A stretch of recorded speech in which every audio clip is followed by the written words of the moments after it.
Meus irmãos, boa tarde. A graça e a paz do Senhor Jesus. Queria convidar os irmãos para abrirem a palavra de Deus na primeira carta de Paulo aos Coríntios, capítulo 15.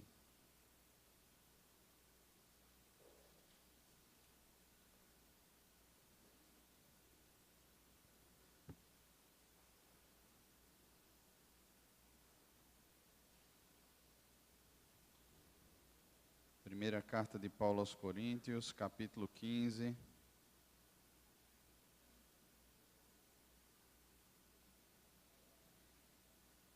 Eu estarei lendo do primeiro versículo até o versículo 22. Peço que você acompanhe com atenção. 1 Coríntios, capítulo 15, do 1 ao 22. Nos diz assim a palavra do Senhor. Irmãos, venho lembrar-vos o evangelho que vos anunciei, o qual recebestes e no qual ainda perseverais. Por ele também sois salvos, se retiverdes a palavra tal como vos-la preguei, a menos que tenhais crido em vão. Antes de tudo vos entreguei o que também recebi, que Cristo morreu pelos nossos pecados segundo as Escrituras, e foi sepultado e ressuscitou ao terceiro dia, segundo as Escrituras. E apareceu a Cefas, e depois aos 12. E depois foi visto por mais de 500 irmãos de uma só vez, dos quais a maioria sobrevive até agora, porém alguns já dormem. Depois foi visto por Tiago, mais tarde por todos os apóstolos. E afinal, depois de todos, foi visto também por mim, como por um nascido fora de tempo. Porque eu sou o menor dos apóstolos, que mesmo não sou digno de ser chamado apóstolo, pois persegui a igreja de Deus. Mas pela graça de Deus sou o que sou, e a sua graça que me foi concedida não se tornou vã. Antes, trabalhei muito mais do que todos eles, todavia não eu, mas a graça de Deus comigo. Portanto, seja eu ou sejam eles, assim pregamos e assim crestes. Ora, se é corrente pregar-se que Cristo ressuscitou dentre os mortos, como pois afirmam alguns dentre vós que não há ressurreição de mortos? E se não há ressurreição de mortos, então Cristo não ressuscitou. E se Cristo não ressuscitou, é vã a nossa pregação e vã a nossa fé. E somos tidos por falsas testemunhas de Deus, porque temos asseverado contra Deus que Ele ressuscitou a Cristo, ao qual Ele não ressuscitou, se é certo que os mortos não ressuscitam. Porque se os mortos não ressuscitam, também Cristo não ressuscitou. E se Cristo não ressuscitou, é vã a vossa fé, e ainda permaneceis nos vossos pecados. E ainda mais, os que dormiram em Cristo pereceram. Se a nossa esperança em Cristo se limita apenas a esta vida, somos os mais infelizes de todos os homens.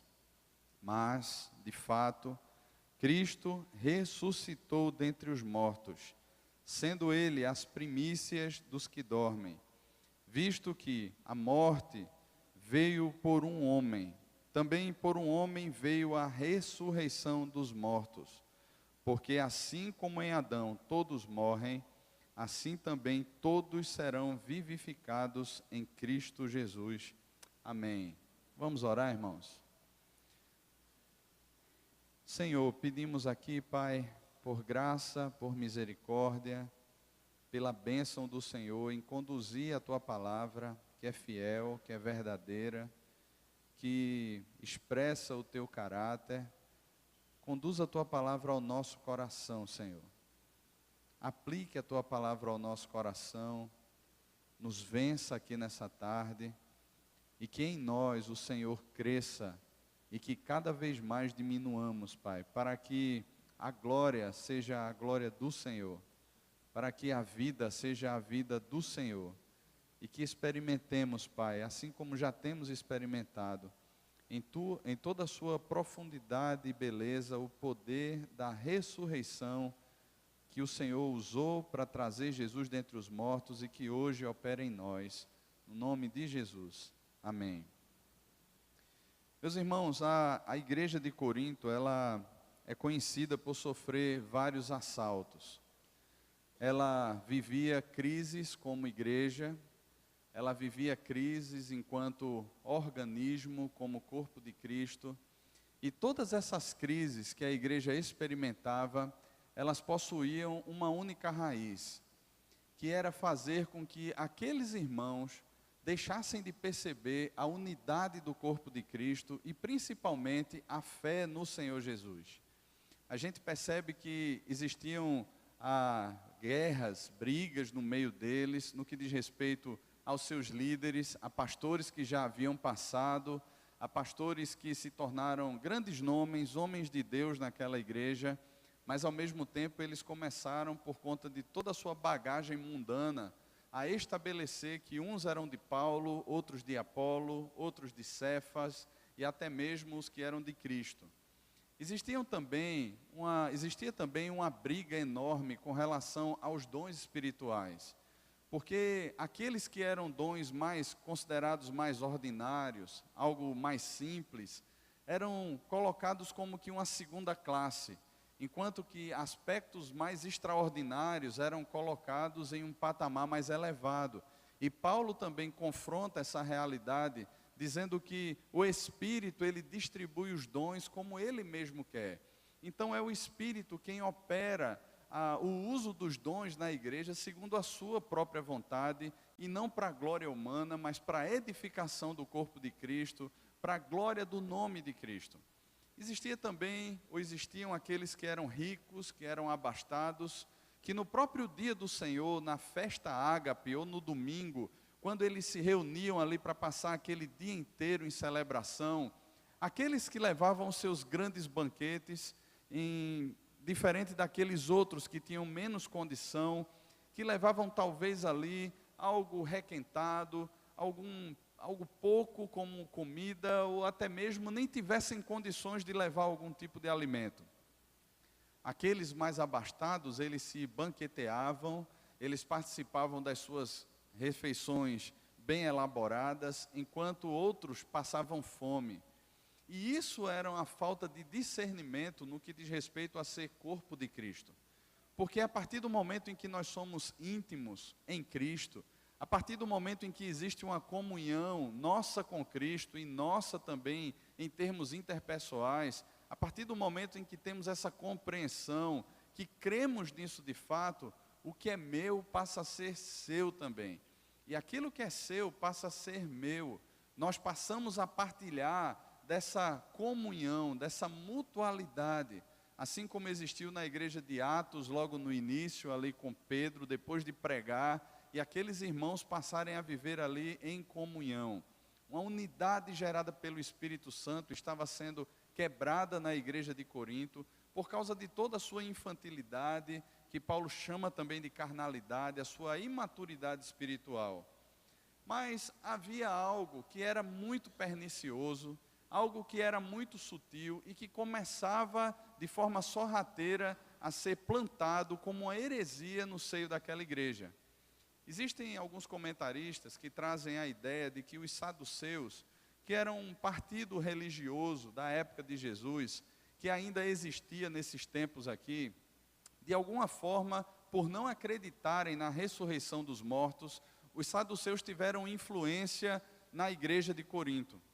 Alguns outros comentaristas chegam a discordar disso aí, porque existiam muitas escolas gregas, muitas escolas de filosofia que descriam da ressurreição dos mortos. Eles tinham a vida como comamos e bebamos aqui, porque amanhã morreremos, como se a vida fosse limitada apenas ao ato de estarmos presentes aqui, ao ato existencial, a esse plano, a essa perspectiva. Então, todo tipo de prazer era lícito, todo tipo de vício era lícito, todo tipo de culto ou adoração que de alguma forma trouxesse benefícios para a minha vida eram lícitos, todo tipo de relacionamento era lícito, desde que eu passasse a sentir a vida correndo por minhas veias, desde que eu experimentasse desse ápice existencial de poder, de poder ter segurança, de conquistar algum tipo de lugar, de benefício existencialmente falando, aqui e agora. Então, para essas escolas, essa era a visão de vida. Eles não contemplavam ou não percebiam uma vida para além desta daqui. A vida se limitava a tudo aquilo que pudéssemos conquistar aqui e agora. Eu penso, irmãos, por Corinto ser uma cidade grega, ainda que sobre um domínio romano, estivesse ali cheia desses filósofos, estivesse cheias de até mesmo crentes que se converteram e que trouxeram essa bagagem. O apóstolo Paulo, então, ele passa a discorrer do versículo 1 até o versículo 11, sobre o que ele pregou em Corinto, sobre o que os outros apóstolos pegaram em Corinto, sobre o que os pastores daquela igreja ensinaram, e ele vai dizer assim, olha, foi o evangelho de Cristo, foi sobre a graça de Deus, foi sobre o fato de estarmos mortos em delitos e pecados, e um dia termos sido vivificados por Cristo, por meio da sua palavra. O que eu recebi do Senhor, eu também entreguei a vocês. A palavra como eu recebi, eu repassei a vocês. A mesma autoridade que eu recebi do Senhor, eu passei para vocês. Foi esse o evangelho que foi passado para vocês, que Cristo morreu por nós e ressuscitou ao terceiro dia, e nele passamos a experimentar uma vida que é muito mais vida do que qualquer perspectiva de vida que qualquer escola filosófica ou que qualquer outra pessoa possa desenvolver nessa linha de raciocínio sobre a definição de vida. A vida nos foi dada pelo Senhor Jesus. É isso que Paulo passa a afirmar aqui. Ele fala sobre essa ressurreição e sobre muitos irmãos, mais de 500 irmãos, que foram testemunhas da ressurreição de Cristo, os quais estiveram com Cristo, os quais perceberam as marcas de Cristo, os quais conversaram com Cristo. No início do culto, nós lemos aqui no Evangelho de João, o encontro de Maria com o Senhor Jesus. E eu estava pensando, irmãos, aquela voz que foi ouvida tantas vezes, enquanto que ela pensava que era um jardineiro, naquele momento em que Jesus olha e diz assim, Maria, aquela voz era reconhecível, cada articulação, o timbre, cada aspecto daquilo ali ressoou no coração dela como uma afirmação, é o Senhor, e é exatamente assim que ela responde, mestre, ela reconhece o Senhor. E da mesma forma, eu penso que é isso que Paulo está falando aqui. Um dia o Senhor falou ao coração da igreja, um dia o Senhor se revelou a essa igreja, entretanto, existe algo pernicioso acontecendo, existe algo sorrateiro, sutil, que de alguma forma mexe com o coração, abala a fé e retira de nós essa esperança que é viva no Senhor Jesus. E a heresia era a seguinte, os mortos não ressuscitam. Os mortos não ressuscitam. E aí no versículo 12 ele traz essa percepção, essa heresia que estava sendo pregada. Ora, se é corrente pregasse que Cristo ressuscitou dentre os mortos, como, pois, afirmam alguns dentre vós que não há ressurreição de mortos? E se não há ressurreição de mortos, então Cristo não ressuscitou. E se Cristo não ressuscitou, é vã a nossa pregação e vã a nossa fé. E somos tidos por falsas testemunhas de Deus, porque temos asseverado contra Deus que Ele ressuscitou a Cristo, ao qual Ele não ressuscitou, se é certo que os mortos não ressuscitam. Porque se os mortos não ressuscitam, também Cristo não ressuscitou. E se Cristo não ressuscitou, é vã a nossa fé e ainda permaneceis nos vossos pecados. E mais, os que dormiram em Cristo pereceram. Perceba agora o caos no coração daqueles irmãos.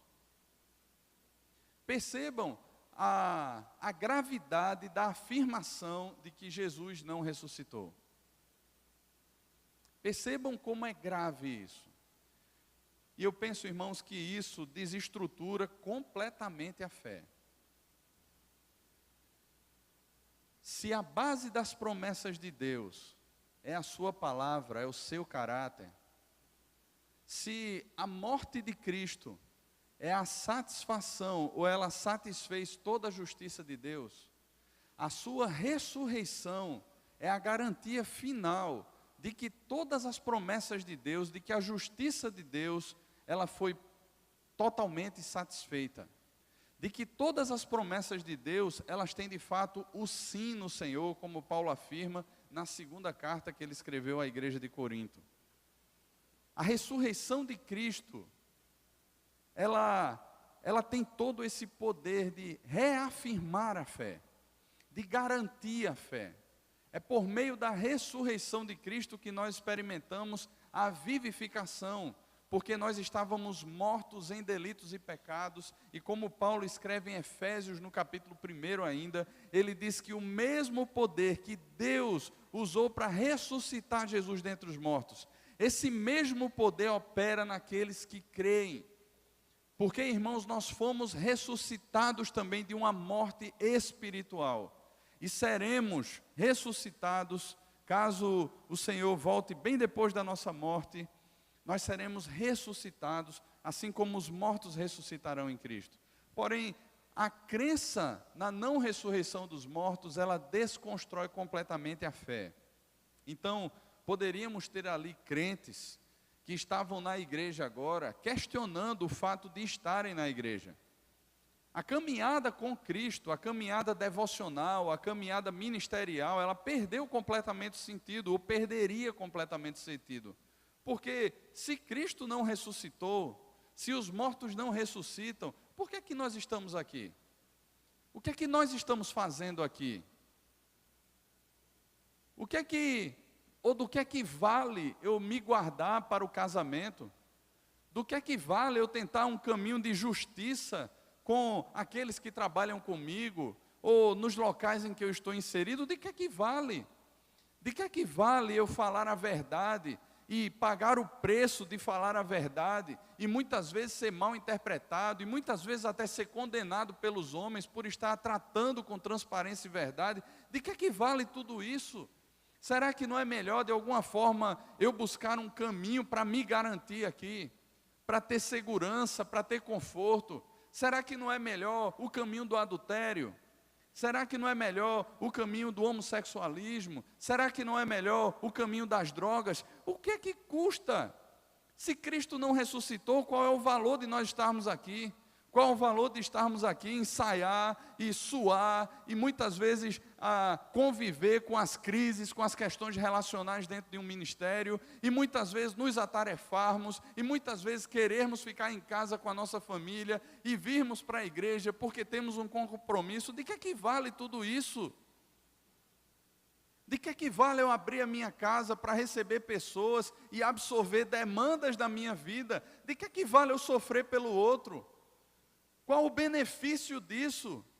De pessoas chegarem para mim para falar sobre as suas mazelas, e porque eu convivo com elas no domingo, e porque eu encontro com elas durante a semana? De que vale eu trazer esses pesos para a minha vida? Não é melhor o caminho da indiferença? Não é o melhor o caminho da apatia? Não é melhor o caminho do distanciamento? Afinal de contas, Cristo não ressuscitou, eu posso viver a minha vida do jeito que eu quiser, quem manda em mim sou eu.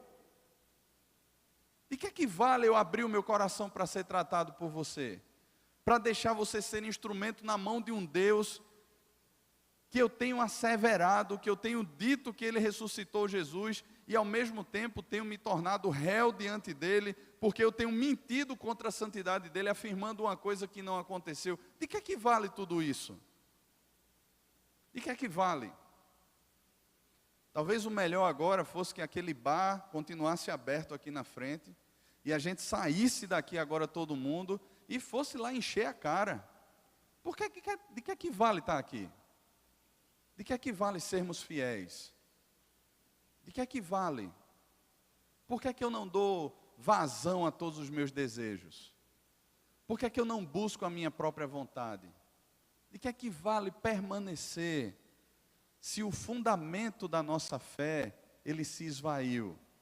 Não passa de uma falácia, de uma mentira, ou de simplesmente mais uma filosofia falsa que é pregada com a proposta redentiva e tenta atrair essas pessoas que são consideradas por aí como imbecis da fé, que simplesmente enchem a igreja e dão dinheiro para pastor, para isso ou para aquilo outro. Não é muito mais fácil a gente ir embora e viver a vida da gente segundo aquilo que a gente quer, segundo aquilo que o nosso coração mandar. Não é muito mais fácil?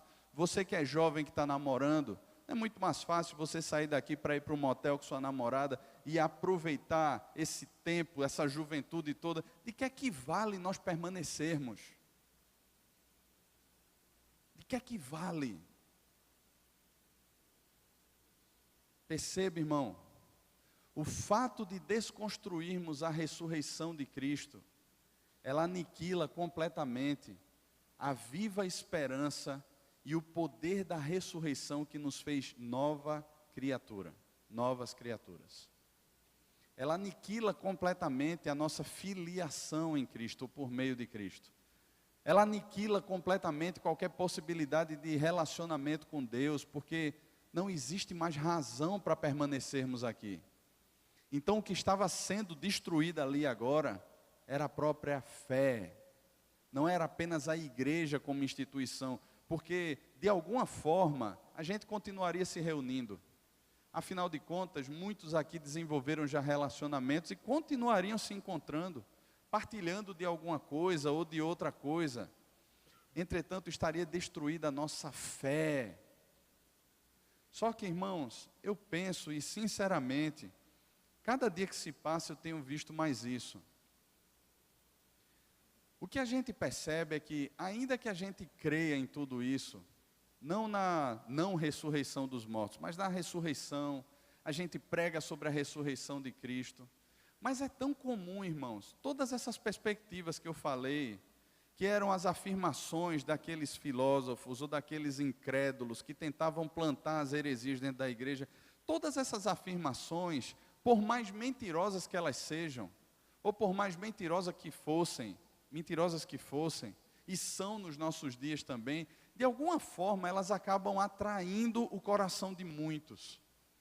Essa proposta de viver a vida de forma desenfreada, seguindo o seu próprio coração, esse jeito que muitas vezes a gente desenvolve, que não se submete a Deus e à palavra, essa forma arrogante, essa forma altiva, que muitas vezes a gente assume, de querer estabelecer a nossa vontade, de querer de alguma forma dar o nosso jeitinho, de querer ou de ter subterfúgios para de alguma forma fazer prevalecer aquilo que eu quero, aquele jeito que eu penso que deve ser, ou a forma como eu acho que as coisas devem ser, ou mesmo os meus relacionamentos interpessoais, quando eu me coloco como centro, e de alguma forma eu rejeito as pessoas, eu não aceito as pessoas, toda essa forma, todo esse caminho, irmãos, não é um caminho de incredulidade?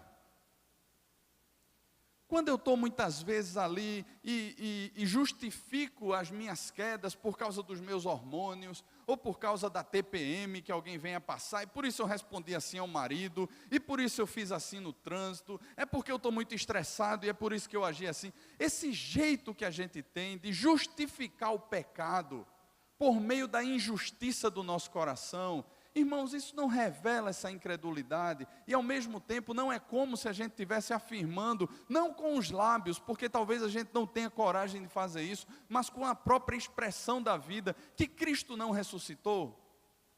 Esse nosso jeito desenfreado de viver correndo atrás de dinheiro, de querer cada vez mais um curso, mais um concurso, mais um título, mais algo que me dê segurança, uma nova paixão, uma mulher que realmente me satisfaça, um homem que seja o redentor da minha vida, um trabalho que me redima, que me faça bem, tudo isso, irmãos, todo esse desejo existencial, toda essa busca desenfreada por conforto, por segurança, por satisfação, que tem um fim nas coisas aqui e agora, não revelam, não manifestam, não expõem a nossa incredulidade de que ainda talvez não tenhamos conhecido o Senhor da glória, não tenhamos experimentado o poder da ressurreição e de alguma forma estejamos presos a essas coisas existenciais, buscando sentido e significado, a definição da nossa identidade em meio a tudo isso.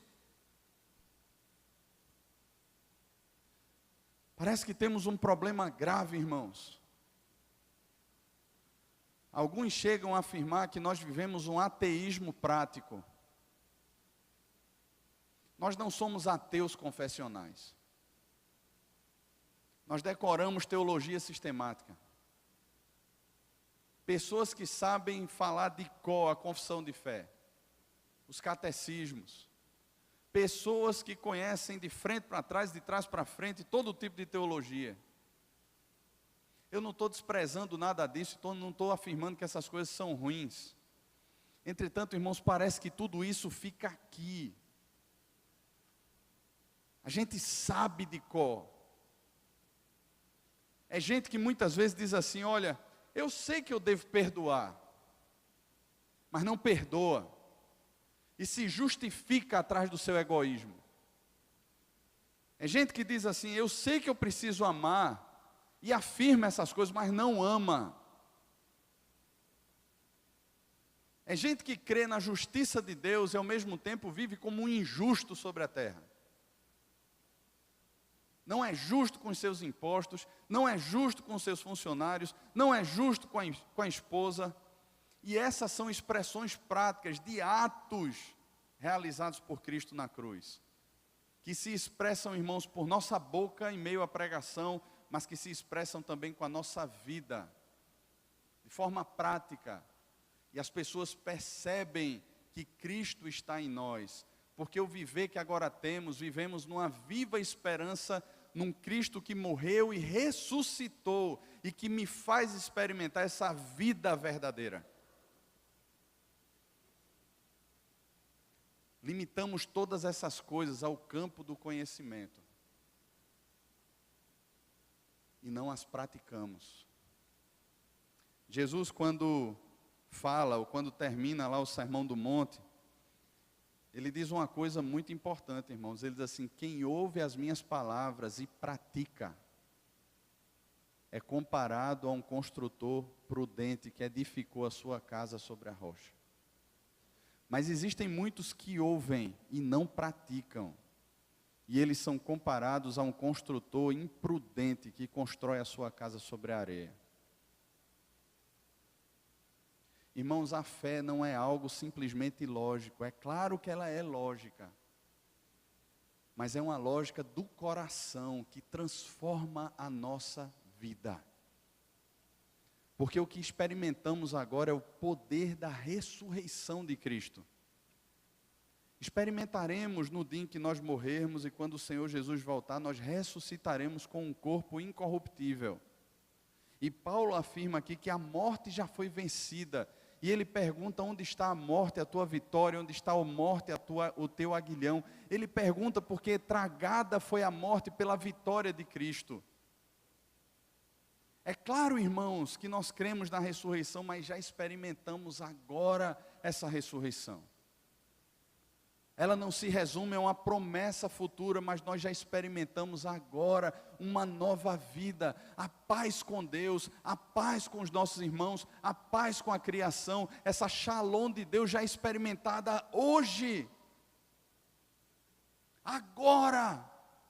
É por isso que o apóstolo Paulo chega no versículo 29 e diz assim, se a nossa esperança em Cristo se limita apenas a essa vida, ou a essa percepção de vida egoísta, ensimesmada, prepotente, orgulhosa, que é muito mais morte do que vida, nós somos os mais infelizes, os mais miseráveis de todos os homens.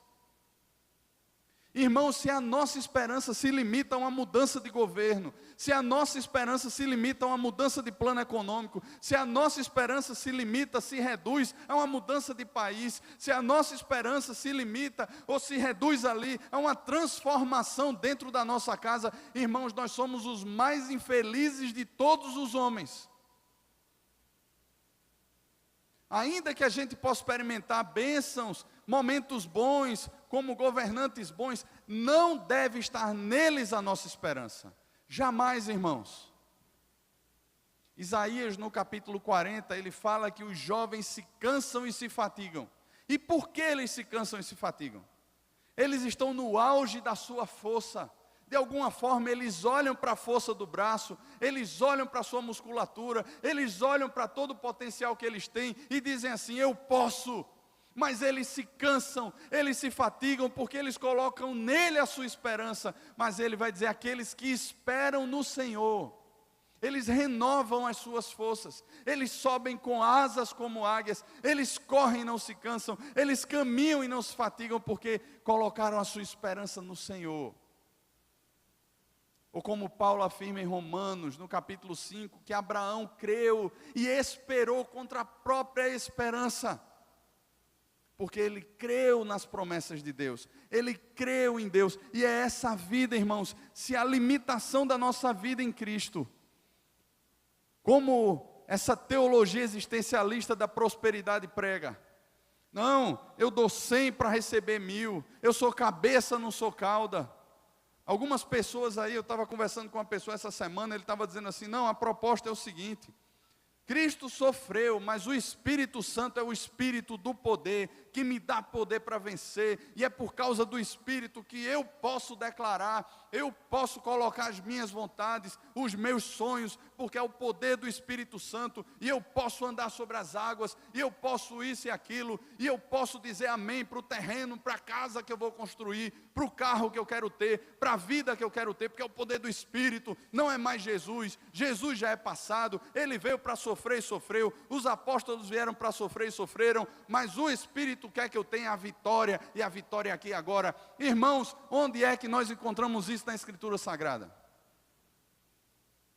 Mas essa heresia perniciosa do aqui e do agora, encontra um coração ávido por implantar o seu reino aqui na terra, encontra um coração insubmisso, não encontra coração de servo, que está aqui para servir, que está aqui muitas vezes até para servir-se de capacho, mas está aqui um coração altivo, arrogante, orgulhoso, que ao ouvir tudo isso diz assim, esse evangelho eu quero para mim.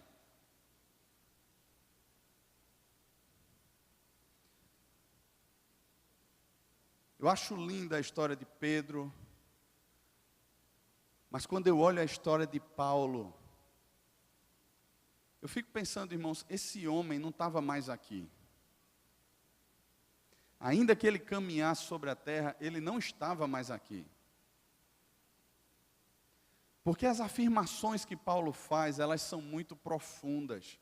E elas não são simplesmente palavras para que a gente se sinta melhor, ou para nos dar um novo ânimo na caminhada, ou não são palavras simplesmente como autoajuda, não. Paulo revela o seu coração. E ele revela de forma muito profunda, de forma muito forte. Porque Paulo não encontrava mais sentido nenhum em estar aqui, senão por essa viva esperança no Senhor Jesus. Não tinha mais sentido nenhum para Paulo ir e vir, se não fosse para a glória de Cristo. Se não fosse para anunciar Cristo. Paulo não estava olhando, olha, mas é porque o trânsito é difícil. É claro, irmãos, ele passava por lutas, além das coisas externas. Ele vai dizer na segunda carta dele aos Coríntios, ainda o que pesa sobre mim, que é a preocupação com as igrejas. Ele orava, ele entregava diante de Deus, ele passava por provações como nós passamos, e talvez muito piores, com certeza. Mas, irmãos, a precisão do coração de Paulo em se deleitar no Senhor, em experimentar essa vida com toda a sua força. Esse é o significado da ressurreição, irmãos. Hoje, como calendário cristão, nós afirmamos a ressurreição de Cristo, reafirmamos, nós vamos participar da mesa do Senhor, que é a nossa Páscoa.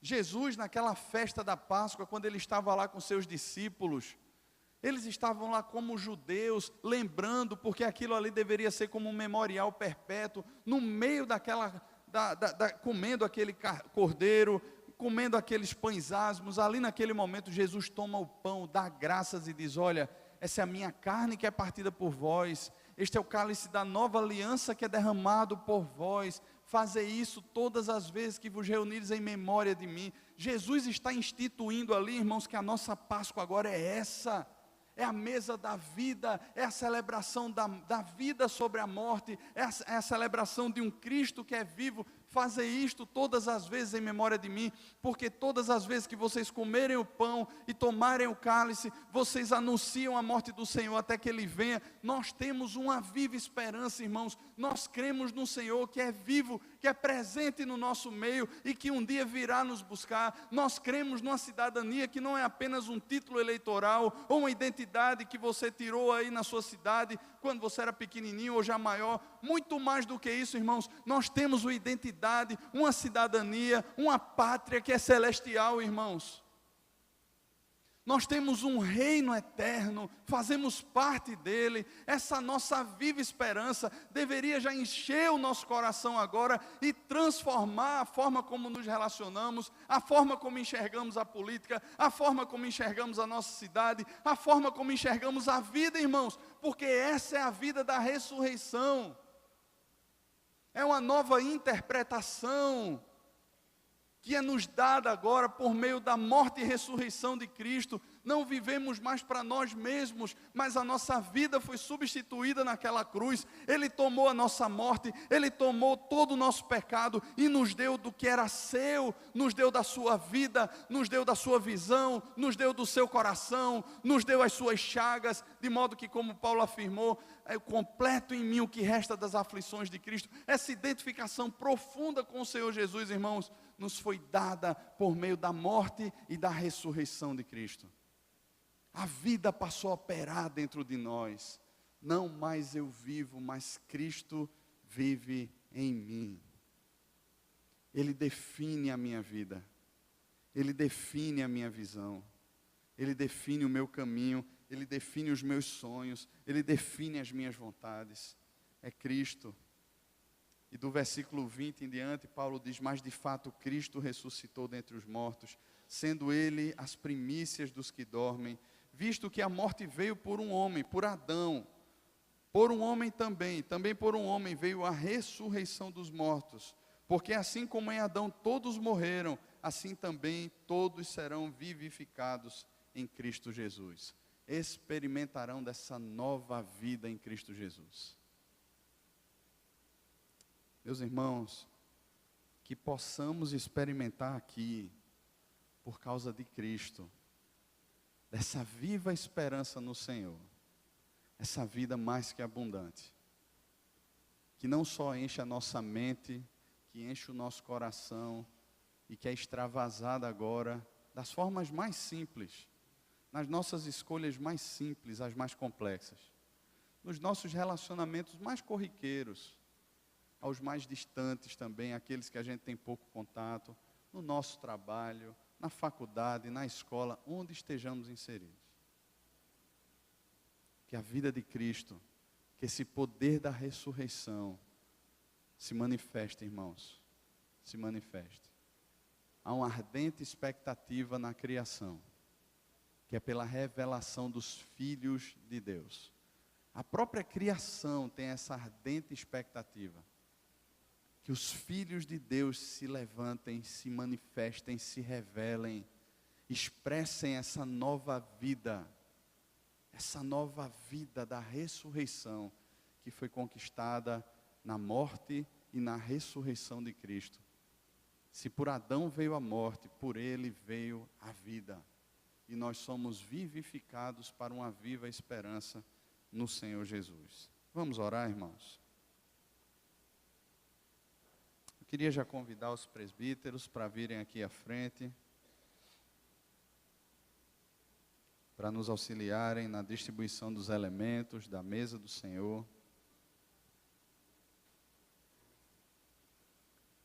Senhor, nós queremos te dar graças, Pai, por essa viva esperança em Cristo Jesus.